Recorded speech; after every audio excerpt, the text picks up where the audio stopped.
જેમ તડકામાં છાયાની સ્થિતિ થતી નથી, તેમ મિથ્યા ભ્રમરૂપ આદિભૌતિક દેહની સત્યરૂપ બ્રહ્માદિ લોકમાં સ્થિતિ થતી નથી. લીલાદેવીને તત્વજ્ઞાન નહોતું, તેમ તેણે યોગાભ્યાસના ધર્મનો પણ આશ્રય કર્યો નહોતો. તેથી તે માત્ર પોતાના પતિના કલ્પિત નગરમાં ગઈ. જ્ઞાની લીલા બોલી. એ પ્રમાણે લીલાદેવી ત્યાં ગઈ. હે અંબિકા, હવે આ મારો પતિ પ્રાણત્યાગ કરવા તત્પર થયો છે તે જુઓ. હવે મારું કર્તવ્ય શું છે તે કહો.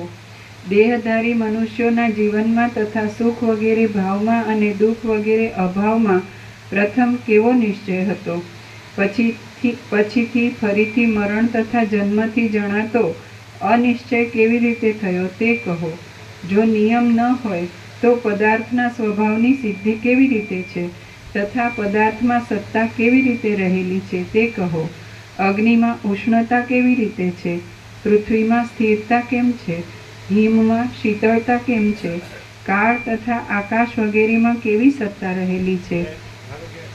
હવે આ જે આભાસ છે, આ જગત છે, અને આભાસમાં જે અનેક ધર્મો, ધર્મ ધુરંધરો એટલે અવતારો, પૈગંબરો, વિશ્વ વિભૂતિઓ, પરમ જ્ઞાની, પરમ યોગી, પરમ ભક્તો, ઈશ્વર સાક્ષાત્કારીઓ, આત્મ સાક્ષાત્કારીઓ, બ્રહ્મ સાક્ષાત્કારીઓ, સમ્યક પ્રબુદ્ધો, બરાબર છે, સિદ્ધો, મહાસિદ્ધો, તો એમની એન્ટિટી આઈડેન્ટિટી પાછળ મતપંથ સંપ્રદાય પદ્ધતિ પ્રક્રિયા રીતફાંટા થાય તો એ હું કલ્પિત છે.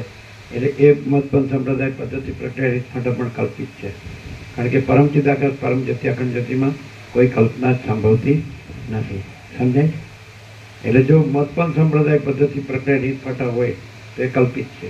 કારણ કે એ કોઈ વ્યક્તિ છે, એનું જે એન્ટિટી આઈડેન્ટિટી છે, એનું જે હું છે, એની પાછળ જે થાય. અને વસિતનું એ થયું નથી એની પાછળ. કારણ કે વસિત કહે છે કે હું આ વસિત નથી અને અનંત સુરચિત આકાશ છે. એટલે એની પાછળ વ્યક્તિવાળા થયા જ નથી. બાકી બધા પાછળ વ્યક્તિવાળા થયા છે. તો એની અંદર તમને આ શુદ્ધ તત્વ મળે નહીં. કારણ કે એનું અહમ જ મળે અને એની તમારી લઘુતા ગ્રંથિ જ રહે. તમે દેવગુરુ ઈષ્ટ જે માનતા હોય, જે મત સંપ્રદાય, જે પદ્ધતિ પ્રક્રિયા રીત ફાટો તમે માનતા હો, તો એના અહમની તમારો લઘુતા ગ્રંથિનો અહમ રહે. એટલે એનાથી તમે મુક્ત ન થાવ. એનાથી તમે પરમપદ જે છે એ ન રહી શકો. પરમપદ તો છે જ, પણ તમને તમારો લઘુતા ગ્રંથિનું અને તમે માનેલું ગુરુતા ગ્રંથિનું હોય તો એ તમે દ્વૈત ગ્રંથિમાં જ રહ્યો. એટલે અધ્યારોપમાં જ રહ્યો. તમે આરોપિત કલ્પિતમાં જ રહ્યો, ભ્રાંતિમાં જ રહ્યો, દ્વૈતમાં જ રહ્યો, સમજે, વિવર્તમાં જ રહ્યો. અને જો તમે આ સાંભળો તો એમાં એક જે મૂળ તત્વ છે એમાં પણ હું નથી અને અધ્યારોપિતમાં પણ કોઈ હું સાચું નથી. અધ્યારોપિત એટલે કલ્પિત છે. એટલે કોઈ હું છે જ નહીં. અને પરમ ચિદાકાશ પરમ જ્યોતિ અખંડ જ્યોતિ જ છે. બીજું થયું નથી, છે નહીં, થશે નહીં, થતું નથી. જો હોય તો ક્લિયર થાય. એટલે આ જે ગ્રંથિવાળો હોય એ કાં તો એને મજા ન આવે અને કાં તો એને સમજાય નહીં અને કાં તો એ ભાગી જાય, આવે જ નહીં. અને જેને ખરેખર રામને જોઈએ કે પૂર્ણવી રાખે છે કે બીજું કાંઈ છે જ નહીં, એ જ છે, મારે પરમપદ જોઈએ પૂર્ણવી, તો એવાને એ સીધું જ એ પરમ ચિદાકાશ પરમપદ પૂર્ણ વિશ્રાંતિ છે જ. એ ત્યાં જ છે કે જ્યાં હું નથી અને જગત નથી. એ ત્યાં જ છે જ્યાં કોઈ ગ્રંથિ નથી. એટલે અને આનાથી જ ગ્રંથિ ભેદ થાય.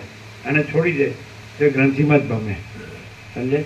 અને આનાથી ક્લિયર થઈ જાય તો ગ્રંથિ નથી અને પરમ ચિદાકાશ પરમ જ્યોતિ અખંડ જ્યોતિ. ગ્રંથિ એટલે ભેદ ભ્રમ, અહમ ને જગત એ છે જ નહીં. ક્લિયર? અને કોઈ વ્યક્તિવાળો પણ નથી. સમજાય?